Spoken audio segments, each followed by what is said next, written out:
Halo semuanya, selamat datang kembali di video analisa harian XAUUSD bersama Amandana. Ini adalah analisa harian XAUUSD pada hari ini tanggal 7 Januari 2025, hari Selasa. Seperti biasa, jika kalian semua suka dengan videonya, jangan lupa like dulu videonya, subscribe bagi belum subscribe, hidupkan lonceng dan di share ya. Oke, kemarin itu market apa ya? Saya kena SL, saya juga sudah balas beberapa chat kemarin, ya kan. Ini saya ada buy di sini, terus SL taruh di sini, ya benar aja sih. Marketnya langsung drop, seperti yang saya katakan kemarin. Jika kalian nekat buy di 2630, maka resikonya adalah market itu akan bisa nge-sweep turun untuk ngejar area demand di 2627 sampai 2622. Saya pribadi kena stop loss ya. Kemarin kan saya itu ada nge-buy di sini ya di 2643, stop lossnya itu di 2634 sejauh 90 pip. Kemarin saya pribadi juga ada ambil buy ya, di grup juga sudah saya pribadi juga saya ngasih tahu juga di grup saya ambil buy. Ngebuy-nya itu ketika masuk ke teritori 2627 sampai 2622. Contoh saya ngebuy itu adalah ketika market itu turun sampai sini ya. Ketika market itu turun sampai sini sampai di 2625, kemudian marketnya turun di sini bukan sebagai bullish engulfing, tapi di sini marketnya ini memberikan rejection sebanyak 3 kali di time frame M5, bahkan di time frame M5 sebanyak 4 kali, sorry ya. Di time frame M15 sih memang apa ya, nggak begitu kelihatan juga ini sebagai rejection. Saya pribadi juga nge-buy di sini kemarin ya. Saya nge-buy itu di 2627 ketika marketnya itu di sini. Saya nge-buy-nya, saya nge-buy itu ketika marketnya selesai nge-break dari ini. Jadi candle hijau, kemudian candle hijau, candle merah, kemudian rejection panjang seperti bullish engulfing ya kan, tapi di sini dia cuma mengengulf body doang di sini, dan saya langsung buy di sini. Ya, di sini saya nge-buy kemarin pribadi dengan stop loss-nya di sini 50 pip di bawah 2622. Dan ketika marketnya di sini saya nggak ada lihat apapun, kemudian marketnya lari, kemudian di malam hari saya pasang SL plus di mana dia ya, saya pasang SL plus itu ketika marketnya break di atas 2636. Saya pasang SL nya itu di sini di 2637 di sini ya. Saya pasang SL nya di sini di 2637. Nah kemarin sih di grup saya katakan bisa ambil setengah ketika marketnya itu naik ke 2650 ya. Ternyata marketnya drop lagi ngelewatin 2637 dan saya kena SL. Nanti kalau dihitung total kemarin saya pribadi saya nge-buy di 2627, SL di 2637 di sini. Ya cuma untung 5 pip lah ya, tapi it's okay lah daripada minus gitu kan. Untung 5 pip kemarin, SL 90, kemudian karena SL plus 95. Ya cuma untung 5 pip lah. Tapi ya it's okay lah ya. Kemarin sih di sini newsnya gara-garanya kemarin di grup sih saya infokan bahwa Wall Street apa ya, berita yang dikeluarkan oleh Wall Street Journal kalau nggak salah ya, WSJ itu memberikan apa ya, kayak berita tentang tarif yang dimana kita tahu kalau Donald Trump itu sangat pro tentang kenaikan tarif untuk biaya impor ya. Jadi kalau ada impor ke Amerika dari negara-negara yang lain itu bakal dikenain pajak yang lebih tinggi. Nah kemarin WSJ, Wall Street Journal itu ada bikin berita sedikit tentang ini ya. Ada sedikit diberitakan bahwa diskusinya di sini tentang tarif hanya akan tentang tarif yang berlaku ke seluruh negara, tetapi itu hanya akan diberlakukan untuk impor yang krusial. Contohnya itu adalah tentang economic security, kemudian tentang critical to national or economic security. Pokoknya tentang nasional di Amerika atau enggak tentang keamanan ekonomi di Amerika, itu baru akan dikenakan pajak impor lebih tinggi. Ini yang menyebabkan indeks dolarnya itu turun, sehingga kalian lihat di jam ini, di jam berapa ya? Ini jam langsung meledak soalnya kemarin marketnya. Di jam 19.00 WITA, berarti jam 8 ya, sorry jam 7. Ini marketnya langsung meledak naik sampai ke 2649 semua ya, semua yang ada USD-nya. itu naik semua. Nah, kemudian selang beberapa jam kemudian, 1 jam kayaknya ya, selang 1 jam, hampir 2 jam, Donald Trump memberikan statement bahwa ini apa yang dipost oleh Wall Street Journal ya itu tidak benar. Jadi I'll pare back my tariff policy is wrong. Jadi tidak ada saya tarik kembali kalau kebijakan dari tarif itu adalah salah. Jadi ya tetap aja akan memberlakukan pajak impor akan lebih tetap tinggi gitu. Jadi makanya drop lagi langsung ya. Ini drop lagi gila banget. Ya, jadi kalau kalian tradingnya kayak begini ya hati-hatilah ya. Walaupun kemarin sih ada news tentang ya cuma factory order sih. Secara factory order di sini kan minusnya 0,4, seharusnya bikin USD melemah. Kemudian final services PMI juga turun, seharusnya ini bisa menguatkan gold juga. Tapi ya karena news kemarin itu amburadul banget. Nanti malam kita ada berita tentang ISM Services PMI. Itu adalah diperkirakan naik dari 52,1 ke 53,5. Sedangkan dari segi pembukaan lowongan pekerjaan jobs itu adalah diperkirakan akan flat sedikit dari 7,74 ke 7,73. Turun sedikit sih sebenarnya.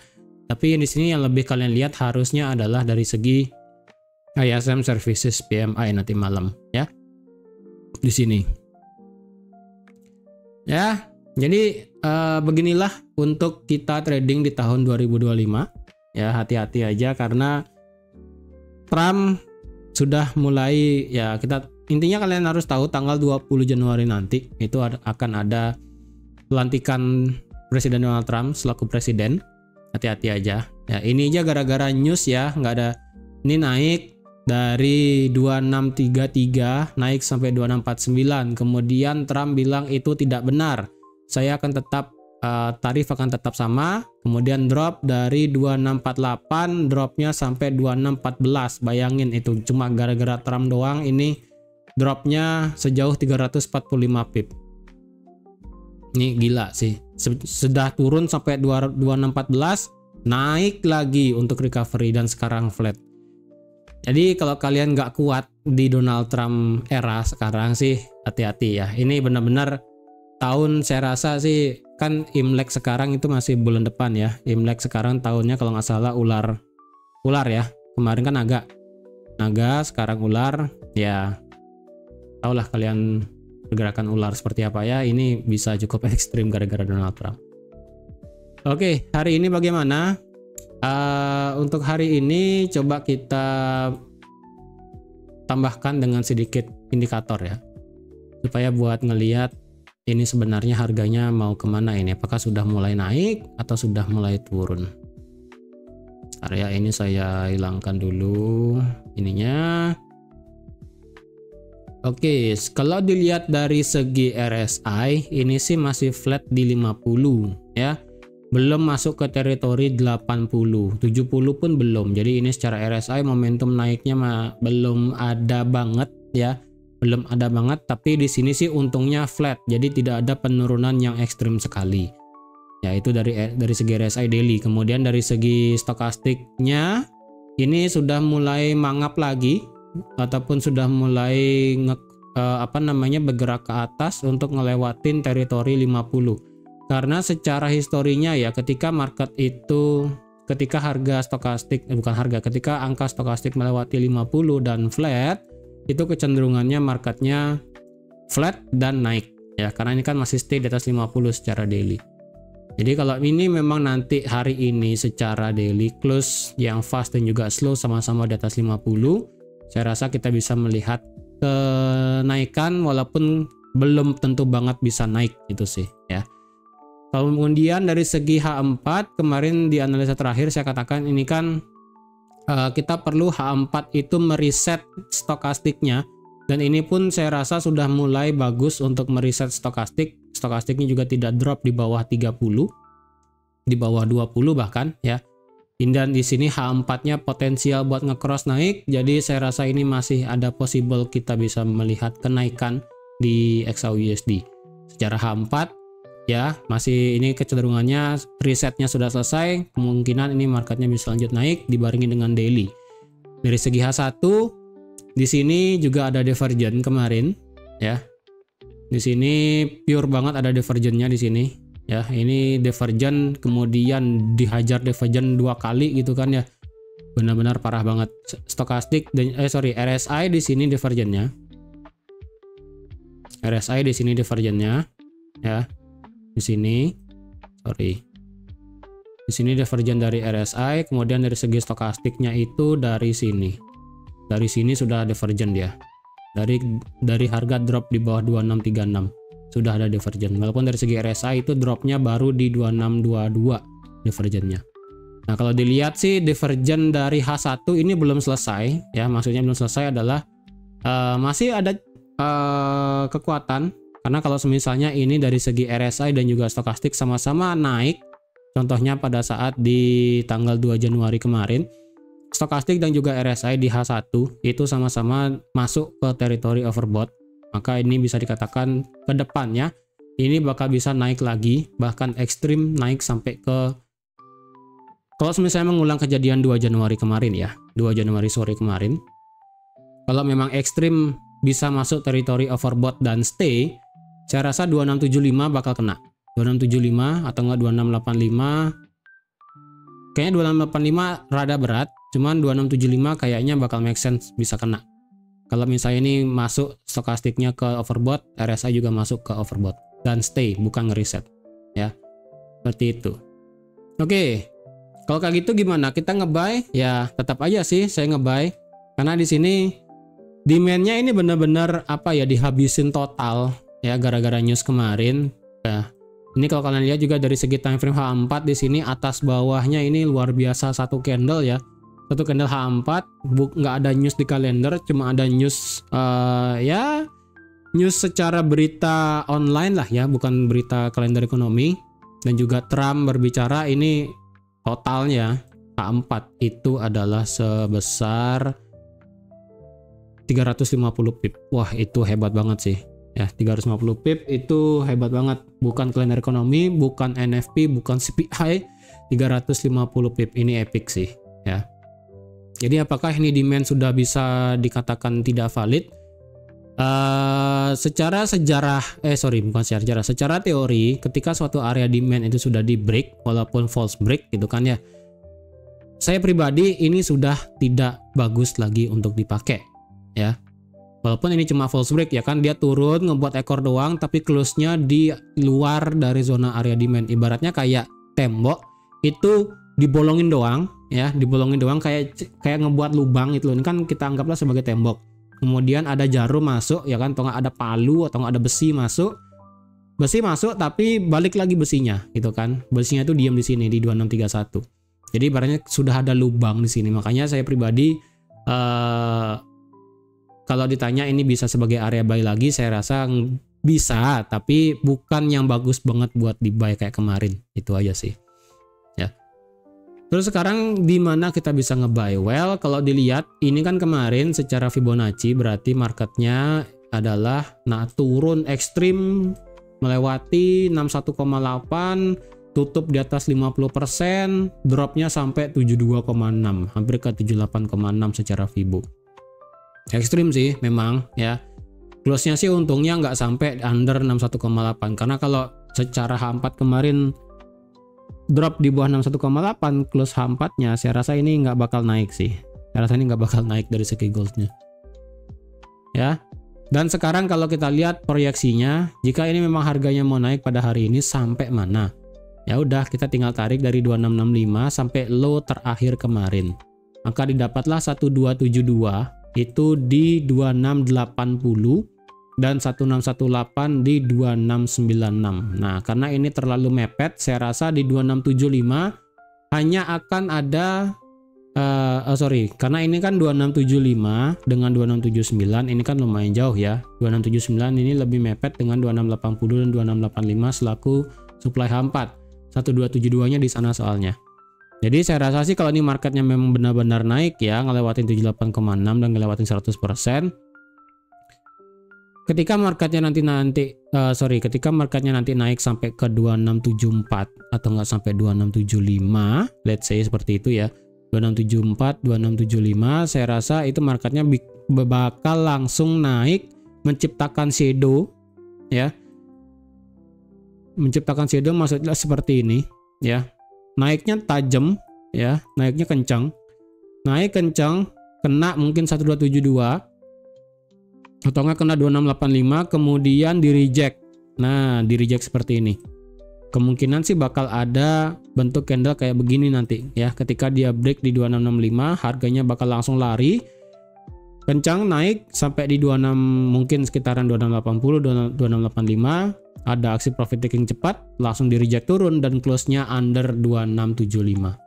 Atau nggak close-nya di sinilah ya, close-nya seperti ini. Nah, kalau close-nya kayak begini, saya juga nggak berani mau di buy. Ya, seperti itu. Kalau ditanya target sekarang bagaimana? Ya, target memang bisa sampai 1618 di 2696. Kalau dicari 2696 sih sebenarnya nggak ada apa ya. Ya, kalau misalnya lihat nih 2696, 1618 itu nggak ada apa sih. Bahkan di M30 pun kalau dicari ya support become resistannya sih 2700 sebenarnya. Ya, tuh. Kalau dicari resisten become support di 2700 sebenarnya. Tapi ini kan mepet 2696. Ya, mepet sih memang dengan 2700. Ya mungkin aja sih ya, mungkin aja bisa sampai sana, tapi kan masih jauh ya. Dan sekarang kalau proyeksinya kita pakai extension Fibo trend ya, yang di sini. Trend based Fibo extension. Kalau misalnya nih ya, dan ini memang adalah titik nol terbaru, maka titik 100% adalah bisa sampai 2683, 1618 bisa sampai 2726, bisa sampai pucuknya yang terakhir di 12 Desember kemarin ya, bisa sampai sini. Hati-hati, itu sih target untuk ngebuy ya. Kalau nge-sell gimana? Nge-sell masih bisa, ini sebagai 2650 ya. Kalau misalnya lihat nih fix banget 2650, tidak pernah break di atas 2650. Jadi saya rasa ketika marketnya nanti naik di atas 2650, sama kayak kemarin, kita bisa ngebuy secara tipis-tipis saja. Ya, ini kita ngebuy tipis-tipis saja. Nanti kalau marketnya break di atas 2650, hati-hati juga di sini ada area supply-nya juga di sini ya, di 2661. Kemudian di 2674. Ya, 2674 selaku tadi di sini support become resistance H1 juga. Jadi kalau ini bakal begini kayaknya ya. Ini naik 2650, naik nabrak di sini. Kalau dia nabrak di 2660 2662, antara dia bakal retrace turun sedikit sebelum lanjut naik, atau dia bergeraknya adalah mati, dalam artian dia begini-begini doang ya, begini, kemudian meledak naik sampai 2675, dan skenario 2675 kayak tadi ya, langsung naik, kena mungkin 2683, 2685, kemudian langsung drop, bisa kayak begitu. Kalau buy sekarang di tengah-tengah ini bagaimana? Kalau buy di tengah-tengah sekarang saya rasa cukup bermasalah. Kenapa? Karena kalau dilihat ini pattern dari candlenya di sini hancur gara-gara berita kemarin. Better sih kita ngebuy aman, ngebreak resisten aja sekalian di atas 2650. Kalau saya pribadi pun kalau ngebuy sekarang juga nggak yakin di sini ya. Kalau dicari yang paling kecil banget, bisa nggak kita tipis-tipis ngebuy secara bentukan candle terakhir ya, candle terakhir semalam itu kita bisa pakai yang ini. Saya rasa kita bisa pakai yang ini sih di 26 apa dikit ya, let's say 2641 ya, 2641, 2642 lah ya, 2642. Jadi kalau nanti marketnya bisa break di atas 2642 ya, kalau kalian mau ngide buat ngebuy sih silakan ya. Karena kalau dilihat di sini di M15, di M30, H1 sih nggak ada apa. Kemudian di M30-nya, M15 ya kita pakai ini aja lah ya. Nih 261,8. Kemudian di sini juga M5 aja deh ya. M5, oke, M15 di sini. Ada supply kecil juga di sini. Jadi kalau nanti ngebreak di atas 2641, tunggu harga itu kena area supply ya. Ngebreak 2641 kena supply, retrace turun, retrace-nya nggak jauh-jauh amat, terjadi konfirmasi naik, kalian bisa ngebuy, target sampai 2650 dulu. Ya, karena teorinya 2650 itu bisa jadi reject lagi untuk marketnya turun. Ya, karena di sini kalau dilihat 2650 belum benar-benar bisa naik. Belum benar-benar bisa di break oleh market. Kalau ngebuy di bawah gimana? Kalau ngebuy di bawah saya rasa kayak tadi ya, seperti yang saya katakan tadi, 2627, 2622 masih bisa dipakai ngebuy. Cuman nggak sekuat kayak kemarin malam, itu aja sih. Ya, nggak sekuat kemarin malam, tapi masih bisa dipakai, bisa. Karena ini bisa saya katakan sebagai tembok yang bolong doang, bukan tembok yang dihancurin. Itu sih. Jadi kalau mau ada ambil buy di bawah nanti sekali lagi ya bisa. Tentunya dengan harus ada konfirmasi lagi ya, bukan langsung instan buy. Saya pribadi pun kemarin di sini kan ada konfirmasinya baru saya ngebuy. Kalau nggak gitu nggak saya buy juga. Walaupun di sini adalah touch pertama ataupun sentuhan pertama dari area demand kemarin malam. Kalau saya pribadi mau ngebuy gimana? Kalau saya pribadi lagi mau ngebuy, mungkin saya akan buy tipis aja ketika marketnya break di atas 2641 deh, seperti yang di sini saya buat. Ya, saya rasa kalau mau scalping, saya pribadi kayaknya bakal ngambil buy tipis deh ya. Ketika marketnya kayak begini, ya naik, kena, nabrak, turun sedikit, konfirmasinya di mana, baru saya ngebuy target sampai 2650.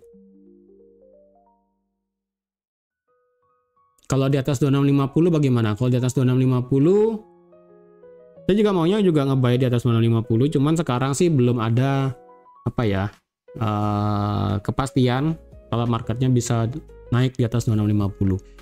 Kalau dilihat dari candlenya, minimal berarti M30 harus ada close di atas 2650 ya, karena kayak begini, close di atas 2650, retest dia, kemudian marketnya naik. Contoh kayak di sini juga break di bawah 2650, retest dia dan kemudian turun. Jadi minimal saya rasa M30 harus close di atas 2650. Kecilkan time frame-nya, lihat retest di 2650 ada atau enggak. Kalau enggak ada jangan nekat, kalau ada bisa buy nanti. Itu ya. Ingat minimal M30 kalau marketnya bisa naik di atas 2650. Itu aja sih ya. Skenario-nya berarti ada yang tadi ya, bisa yang di sini, nanti tunggu di atas 2650, kemudian nabrak 2660, target sampai 2675 atau sampai 2685. Kalau mau buy di bawah lagi bisa seperti ini, kalau buy tipis tunggu di sini, target sampai 2650 juga. Oke, ingat nanti malam kita ada news ISM Services PMI dan juga lowongan pekerjaan jobs. Jadi kalau ada yang trading pada hari ini, ingat news di sini saya rasa bakal bisa menggerakkan market secara lumayan. Karena liquidity juga sudah balik lagi ke dalam market, orang-orang sudah balik dari libur, market juga sudah mulai bergerak normal. Jadi ya hati-hati karena ini masih awal tahun 2025. Oke, jadi saya rasa sekian dulu untuk analisa XAUUSD pada hari ini. Terima kasih sudah menonton video sampai habis. Terima kasih juga sudah like, share, dan subscribe seperti biasa. Dan sampai jumpa lagi di analisa harian XAUUSD selanjutnya. Bye-bye.